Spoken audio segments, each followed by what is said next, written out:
دیر ہو گئی نا اب گھر سے, کیا حال ہے, آ جاؤ ادھر بیٹھ جاؤ, آپ بھی آ جاؤ ادھر, آ جاؤ آ جاؤ آ جاؤ آ جاؤ جلدی آ جاؤ. یہ نانی کے جانے کے لیے بیٹھے.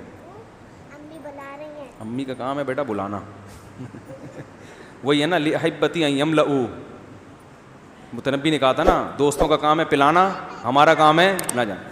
تو جب بھی میاں گھر سے باہر ہوگا عورت کا کام ہے, بھائی گھر والے یہی کرتے ہیں نا, کہاں رہ گئے, تو ان پہ یہی چیز اچھی لگتی ہے.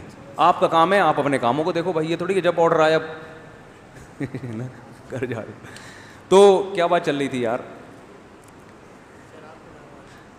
تو دیکھو عورت کبھی سوگن برداشت نہیں کرتی, وہ اتنی چاہتی کہ میرے میاں ادھر بھی محبت کر, تو اس پہ یہ خوبی ہے اس کی.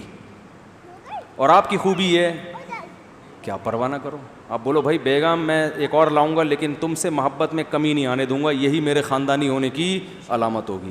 تو آپ اپنا خاندانی ہونا ثابت کریں. اب مقابلہ سخت ہے, اب آپ جا کے دیکھتے ہیں گھر میں ہوتا کیا ہے آپ کے ساتھ رات کو. ٹھیک چلو جی کافی ہو گیا میرا خیال ہے. سبحانک اللہم و بحمدک. اور کوئی مسئلہ تو نہیں ہے؟ یہ نیا آیا ہے یہ والا.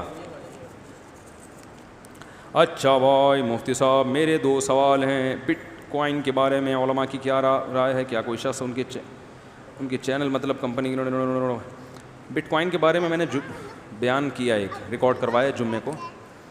اللیگل ہے پاکستان میں, سمجھ رہے ہیں, لیکن حکومت کی قانون سازی میں دیکھنا پڑتا ہے کہ یہ قانون قومی مفاد عوام کے فائدے کے لیے بنایا گیا ہے یا چند لوگوں کے فائدے کے لیے.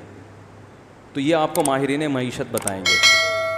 صحیح ہے, اس لیے علماء اس بارے میں کیا ہیں, خاموش ہیں. تو کہ یہ عوام کے فائدے کے لیے قانون ہے یا چند مخصوص لوگوں کے فائدے کے لیے, تو یہ علماء آپ کو بتائیں گے. وہ جو ماہر معیشت ہے نا ان کو کبھی وہ بھی کھلے عام نہیں بتائیں گے, ان کو چھاؤں میں لے جائیں, چائے وائے پلائیں, ان سے بولیں بھائی اس کے کیا ہے, تو آپ کو بتا دیں گے. سبحانک اللہم و بحمدک نشہد ان لا الہ الا انت نستغفرک و نتوب الیک.